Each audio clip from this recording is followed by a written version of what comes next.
Since today's video is on dust collection, I figured I would start by showing you guys my current dust collector. It's a Harbor Freight model. I got it for about $200, and you guys could get it for even cheaper if you have a 20% off coupon. It works really great, and it's comparable to many of the higher end Delta or even Powermatic versions. I would totally recommend it to you guys. If you take a look right here, I got this simple setup from Menards. It's a hardware store out here in the Midwest. They use it for turning on and off exterior lights. This is the switch for it, and that box right there is the connection. All it does is plug into the wall, and then you plug the tool into the other end of it. It works great. The only thing I've noticed is you can't turn it on and off real quick, otherwise you will blow the electronics in there. So you turn it on, make sure it's on for maybe 5-10 seconds, and then you can turn it off again. Piece of drain pipe, which is a lot cheaper than your average PVC, running up through the ceiling, following that joist, coming down to this piece of 4-inch flexible tubing I bought from Rockler, and then I have the quick connect fitting on the tip. That's really cool because I could take it off and I could plug it to any connection point that I like in my system. I even made an adapter, as you could see here, for it, utilizing the quick fit connection on the bottom, which is the black part, and the top is a piece of 2.5-inch PVC that I ground down a little bit. I use that to adjust the hose down so I could use normal shop vac fittings. It's worked very well, and it's something I'm going to continue to do.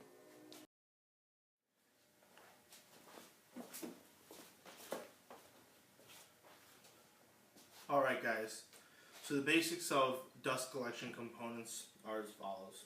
Well, there's many different diameters of hoses out there.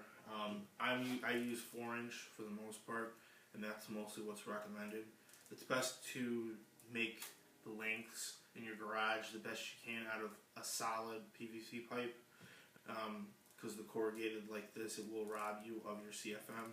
However, sometimes you just need a flexible application, and it's very beneficial. Today, we're not going to be using solid pipe. There's also 2.5-inch corrugated tubing you're able to use. It's smaller in diameter, and because of going from a 4-inch to 2.5-inch, there's going to be more friction loss, and you're going to lose more CFM. And a lot of guys aren't a big fan of it. However, for short runs like I'm going to do today, I find that it doesn't have that major of an effect. There's various elbow fittings you could get and things like that. This is an example of just your basic elbow fitting. You could get them in any shape and size, and you could go to your local home improvement store and they'll have everything you need to adapt to these systems if you want. It's a lot cheaper than going to, say, your local woodworking shop because the prices are a lot higher there for these items. Here's a Y. They're a lot better. They reduce a lot of friction loss than having a T.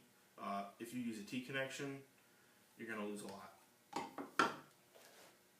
Here's an adapter for a dust right port. It's a quick connect port you can buy at your local Rockler store, and you can attach it to anything.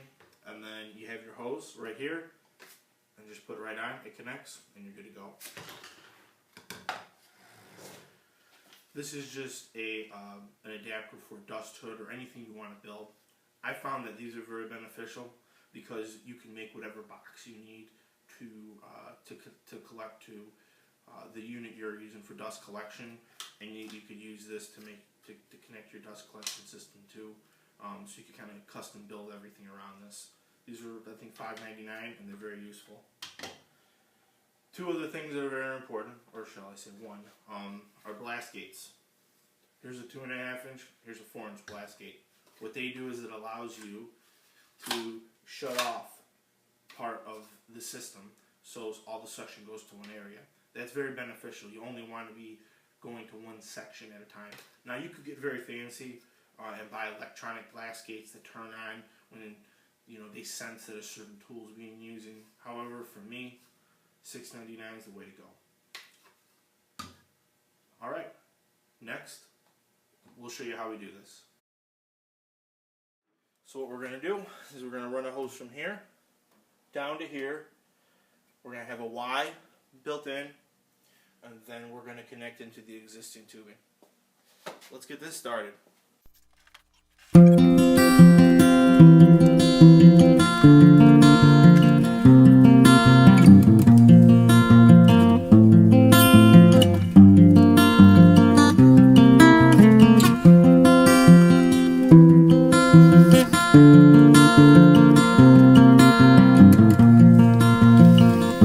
So we ran into a small problem here. If you look at this small fitting, which is an 1.5 inch fitting, trying to connect that to 2-inch hose won't work. You can tighten down with a clamp all you want. It's not going to be enough.